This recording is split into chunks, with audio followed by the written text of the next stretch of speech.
This is the Zeny MMA 160 Arc Welder. MMA is not for mixed martial arts. It actually stands for Manual Metal Arc Welding, which in other words, it's basically stick welding. The MMA 160 actually is dual voltage. It'll take 120 volts or 230 volts AC and convert it to up to 105 amps DC on 120 volts or up to 160 amp DC is what their claim is on the 230 volts. So the thing is, with this welder, I didn't buy this welder, but a friend of mine did, and he doesn't have a real strong welding background, but basically he bought this welder and a couple packs of rods from Harbor Freight, and he asked me if I would just get some metal and do some welds with it, and I figured I'm going to just do a review while I have it. This welder gets a lot of good reviews on Amazon and, some YouTube videos that I watched, so I figured why not? So what I have here is just a mismatched hodgepodge of parts that I'm going to just screw around with this thing and see what it can weld. But first off, I'm going to go over a couple of the features about the MMA 160 welder. So I got my scale here, and so everything that comes in the package weighs 12 pounds, 4.2 ounces. That's leads, adapter, and the welder itself, which makes the Zeny MMA 160 welder really lightweight and portable. And it can be carried like a suitcase using this handle, or there's a convenient shoulder strap. The Zeny MMA 160 is part of the IGBT community, which isn't what you think. It's insulated gate bipolar transistor technology, which it's taken your alternating current coming in and converting it to DC, I guess in the most technological, efficient manner. So aside from the welder itself, you have this converter cable adapter that you're going to use to convert from house current to this style plug. And we're going to start out by using the regular 120 volt house current to see what it's capable of, and then we'll try the same test with 240 volt AC.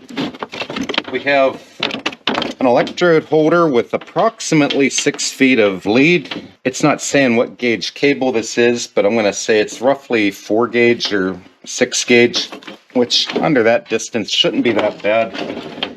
And then you have a ground cable, probably about equivalent length, with a grounding clamp, which seems all right. So, in case you haven't noticed already, this really isn't the type of video that I normally do. I usually have all kinds of voiceovers and narrations and whatnot, but I've been pretty busy, and I'm just trying to get this video out. So we're going to plug our leads in. We have our electrode, which we're going on the positive, and then we have our grounding cable plugging into the negative. They just plug in, and you give them like a half turn, and they snug up. So they mentioned in the book, beautiful appearance for enclosure design. Streamlined design on the front panel and back panel makes the overall shape more attractive, which in turn makes me feel more attractive when using it. So I'm going to plug this in on 110 volt house power, and we're going to turn it on by flipping the rocker panel in the back. You'll hear the fan kick on. And all the way down, we are set at 20 amps DC. And as you can see, there's 4 LEDs here for what diameter of rod that you're using. Now, roughly the 2.0 millimeter, or it's a little over a 1/16 of an inch. And then the 2.5 millimeter is roughly a 3/32, and that's mainly the ones we're going to be using. So of course 20 amps is too low. When we get up to around 40, you can see that this LED lights up where we're good for the 2 millimeter electrode, or the 1/16. So I have my meter here, and I'm going to set it on voltage, where it'll detect AC or DC. And I have my leads hooked up. I have the black lead hooked up to the ground. I have the red lead hooked up to the electrode. And we got 72 volts DC. That's with no load on it, and of course moving the knob doesn't change that voltage reading. I don't know what fish that really fries, but I just wanted to see, just for the heck of it, what kind of voltage it's actually putting out, which that actually seems high, but I'm not sure. I didn't compare to any other stick welders. So I have this old Craftsman machine here, and it's an AC/DC. I have it hooked up to the DC, and I have my ground hooked up to the black lead, and of course my electrode holder hooked up to the red lead. And I'm just going to turn it on to see what we are getting. See, we're only getting 65 volts, if you can read that. It seemed high, but 72 is not that much more. Maybe it's because it's a smaller welder, I don't know. So I was thinking about this, the name Zeny, and I'm thinking, like, where did I hear that name before? Wasn't that like a 50 Cent song from way back when? Zeny men, Zeny, Zeny, Zeny men. Sick beat, bruh. So the first weld I'm going to try on this thin metal, it's like probably 16 gauge rectangular tubing. I did run a grinder over the edges just to clean it up a little bit, maybe make a better welding surface. I have a fire extinguisher, and because these welders do emit showers of flying sparks, you don't want to catch your garage on fire or anything. And of course I got my auto darkening shield here. Which, if you don't own one of these, they are very nice to have if you do any amount of welding. I'm going to wear my Black Stallion gloves. We're using 1/16 inch 6013 rods. According to the pack, it says good weld penetration, low spatter, easy slag removal. We're going to test that. Pretty thin rod. Get those out of the way so I don't melt them. I'm going to set the machine up on the lowest setting. Hope you can read that from over there. Doesn't look like you can. But I have the machine set at 40 amps. That's the lowest you can use on this type of rod, or this particular rod. Let's give it a shot here.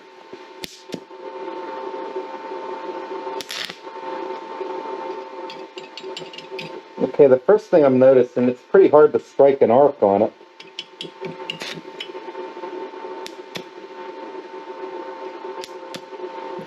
So I'm going to turn it up a little bit.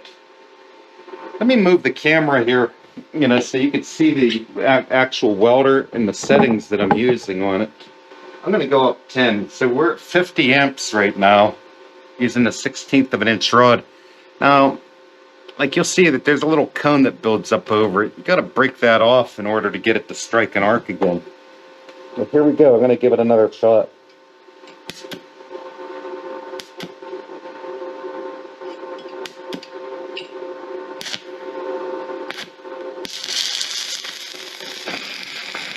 And it's blowing holes through it. So I'm going to try to reverse the polarity.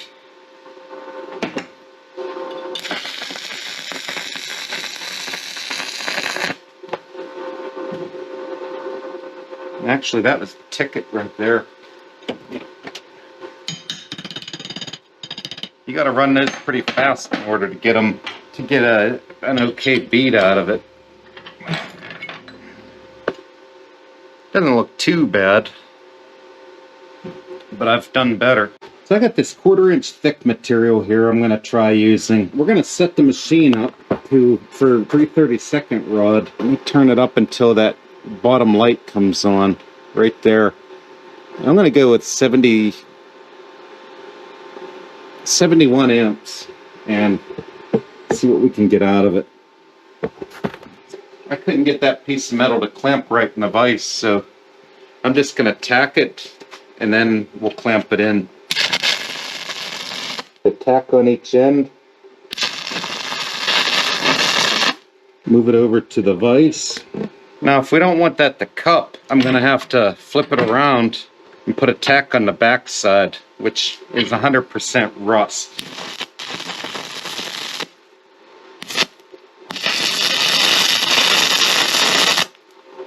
So, we'll give it a quick run here. Oh, mostly mine, mostly mine. Half the time you're almost right. Your world's so strong, today just mine. Oh, mostly mine. What I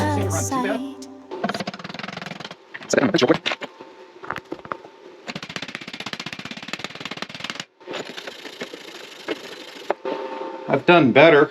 Okay, so I'm gonna rethink all of this. After I tried welding that thinner stuff, I'm gonna take this 3/8 plate and I'm just gonna run some beads on it and see how it works.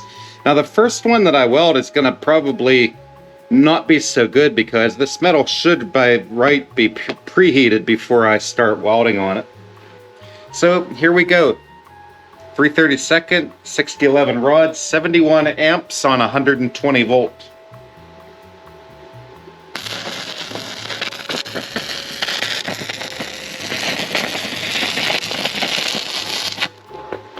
It's actually burning the rod pretty good. You can see a couple areas where it's stalled on me. I'm gonna turn it up to 80 and try. I don't know what. Okay, we tripped a breaker. So we've all seen better. I'm wondering if it just isn't holding such a great arc. I mean, it tripped the breaker there at 80 amps. I'm gonna try and unhook it from the 120 volt and we're gonna go to the 230. Okay, so we're on 80 amps yet, and I have the 6011 3/32 rod. However, we're welding on 240 volts now, and I'm gonna just give it a quick shot. I'm gonna continue. I'm gonna run right between these beads with a bead from it now, from the 240 volt, 230, whatever you want to call it.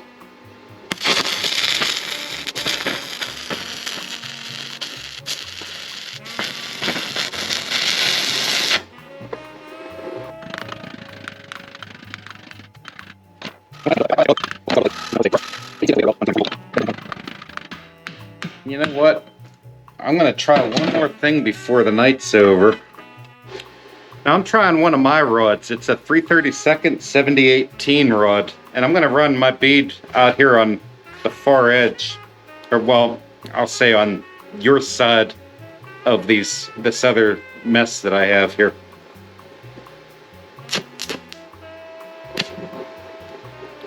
And I'm gonna turn the current up a little bit. Go up to 85.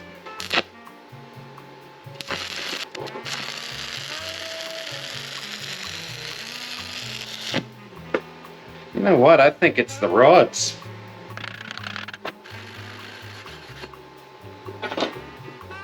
Now I've done better, but I mean that is like amazingly better than the other rods from Harbor Freight. I think if I was running that maybe another 5 amps hotter, it would look pretty good. Okay, here's what I'm gonna do before the night's over. I'm running a 3/32 7018, and I'm gonna turn it up to 90 amp and see what it does here. I'm gonna go right beside the other bead.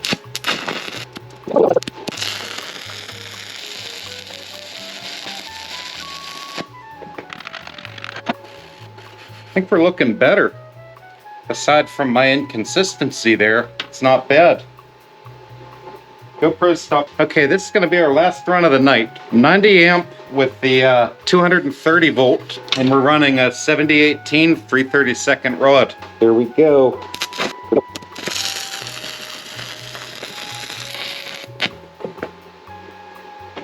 Little cricket, but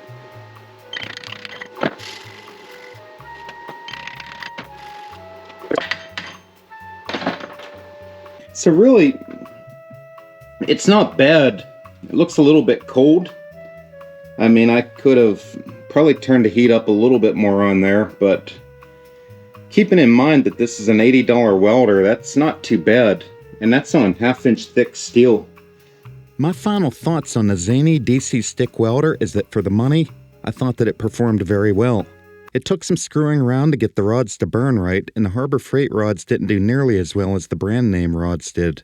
This is an older model machine, and Zeny might have even made some improvements since this model came out. The Zeny Welder definitely performed better on 220 volts. I have to say that I was pretty surprised at the performance of this welder considering its price point of well under $100. Please be sure to like, share, and subscribe if you enjoyed. Thanks for watching, and I'll see you next time. mostly Mike.